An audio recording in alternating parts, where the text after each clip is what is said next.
บองปูนดึกชั่วมันทั่วการจำเริบจูนออกลูนาเนียงคือทาในเลือดตักใดในขายมันดูลกรีมีนกลายคำสาร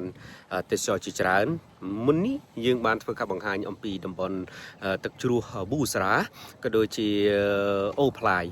ก็บรรทายอะไรนี้ลูนาเนียงได้โมมันดูลกรีพายที่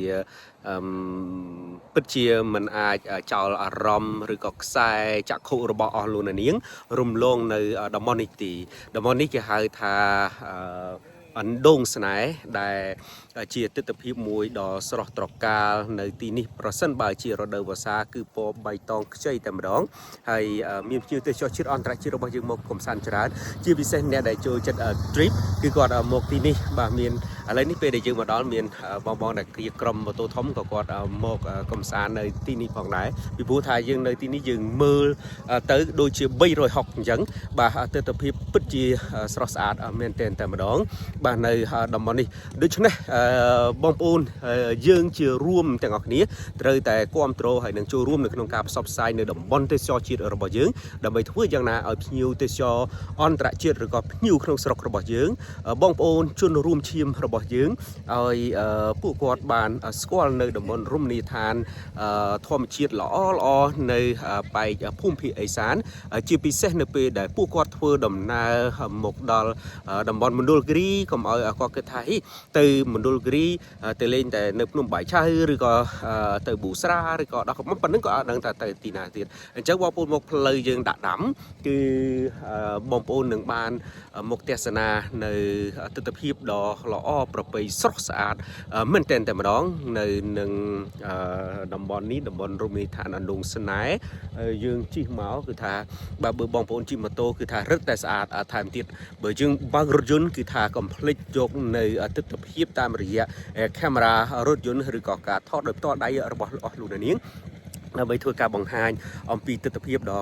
ស្រស់ត្រកាលនៅលើកំពូលភ្នំបាទអណ្ដូងស្នេហ៍នេះនៅខាងក្រោមខ្ញុំនោះដែលខ្ញុំបានបង្ហាញជូនមិញគឺជាផ្លូវបាទបងប្អូនឃើញផ្លូវនេះគឺសម្រាប់កបាត់យើងទៅមណ្ឌលគិរីហើយនឹងសម្រាប់ឡើងទៅដាក់ដាំដែលជាច្រកព្រំដែនអន្តរជាតិកម្ពុជាវៀតណាមរបស់យើងនេះគឺមួយផ្នែកខាងនេះខ្ញុំនាំបងប្អូនទៅមើលមួយផ្នែកទៀតដើម្បីបានចាប់អារម្មណ៍បានឃើញហើយមកទីនេះគឺយើងក៏មានទឹកញ៉ាំមានអីជាធម្មតាហើយក្នុងនោះគឺនៅទីនេះគឺមានកាហ្វេបាទកាហ្វេអណ្ដូងស្នេហ៍អញ្ចឹងបងប្អូនមកកុំភ្លេចគិតថាបបោអត់មានកាហ្វេអត់មានអីញ៉ាំអត់ទេបាទមានកាហ្វេបាទកាហ្វេអណ្ដូងស្នេហ៍ឃើញទេហើយទិញកាហ្វេបាទហើយមកអង្គុយនៅទីនេះអានសៀវភៅមើលទេសភាពឬក៏អង្គុយនៅតុពិកនិចបាទញ៉ាំកាហ្វេអានសៀវភៅមើលទេសភាពហើយយើងមកខាងនេះបាទបងប្អូននឹងបានឃើញនៅផ្លូវជាតិបែកខាងនេះមួយទៀតឃើញទេបាទគឺជាទិដ្ឋភាពមួយដ៏ល្អប្រពៃដែលម្ដងដែលបងប្អូនជនរួមឈាមយើងមិនគួរមើលរំលងហើយចូលរួមទាំងអស់គ្នានៅក្នុងការផ្សព្វផ្សាយនៅតំបន់ទេសចរនៅក្នុងព្រះរាជាណាចក្រកម្ពុជារបស់យើងដើម្បីកុំឲ្យមានអីបន្តិចយើងនាំគ្នាទៅប្រទេសនេះទៅប្រទេសនោះអញ្ចឹងគឺកុំឲ្យគិតរឿងអានឹងមួយគឺថាគួរតែធ្វើយ៉ាងម៉េចរួមគ្នានៅក្នុងការពង្រីកនិងបំរើហើយនឹងចម្រើននៅសេដ្ឋកិច្ចសហគមន៍សេដ្ឋកិច្ចនៅក្នុងជាតិរបស់យើងបងប្អូនឃើញទេសភាពស្អាតណាស់បាទស្អាតមែនទែនតែម្ដងបាទហើយនេះគឺជាទិដ្ឋភាពនៅ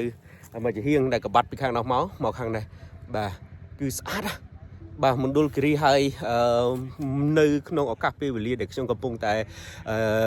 ធ្វើការអត្ថាធិប្បាយនៅក្នុងវីដេអូនេះសូមជម្រាបថាពេលវេលានេះគឺរដូវប្រាំងបាទបងប្អូនមករដូវប្រាំងគឺថាស្មៅ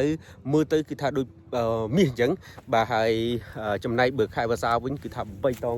ស្រស់ស្អាតមែនទែនដូច្នេះកុំភ្លេចក្នុងការចូលរួមទាំងអស់គ្នាផ្សព្វផ្សាយនៅបាទរមណីយដ្ឋានវិស័យទេសចរនៅក្នុងស្រុករបស់យើងដើម្បីបង្កើននៅចំណូលល្អសម្រាប់ជាតិមាតុភូមិរបស់យើងដោយខ្ញុំនិយាយដដែលកុំឲ្យបានអីបន្តិចយើងគិតថានាំគ្នាទៅក្រៅប្រទេសយើងទៅលេងប្រទេសនោះទៅប្រទេសនេះហើយនាំគ្នាធ្វើ content នាំគ្នាថតបង្ហោះបង្ហាញអំពីប្រទេសគេប៉ុន្តែភ្លេចមើលប្រទេសរបស់យើងបាទ ទស្សនភាពនៅប្រទេសរបស់យើងគឺថាមិនចាញ់នៅបរទេសទេគឺថាកន្លែងខ្លះស្អាតជាងបរទេសទៀតបងប្អូនឃើញទេបាទនៅទីនេះហើយបងប្អូនធ្លាប់តែឃើញនៅក្នុង photo នៃការផ្សព្វផ្សាយក៏ដូចជានៅក្នុងវីដេអូគឺថាតំបន់នេះហើយតែបងប្អូនបានឃើញគឺនៅអណ្ដូងស្នេហ៍នេះហើយដែលជាទេសភាពដ៏ស្អាតហើយយើងមើលគយគុណទៅគឺឃើញជាមួយនឹងផ្លូវជាតិរបស់យើងថែមទៀតផងដូច្នេះរួមគ្នាទាំងអស់គ្នាដើម្បីវិស័យទេសចរកម្ពុជាទីនេះភូមិភាគឦសានខេត្តមណ្ឌលគិរីតំបន់នេះគឺអណ្ដូងស្នេហ៍កុំភ្លេចមកលេងទាំងអស់គ្នារួមគ្នាដើម្បីវិស័យទេសចរកម្ពុជា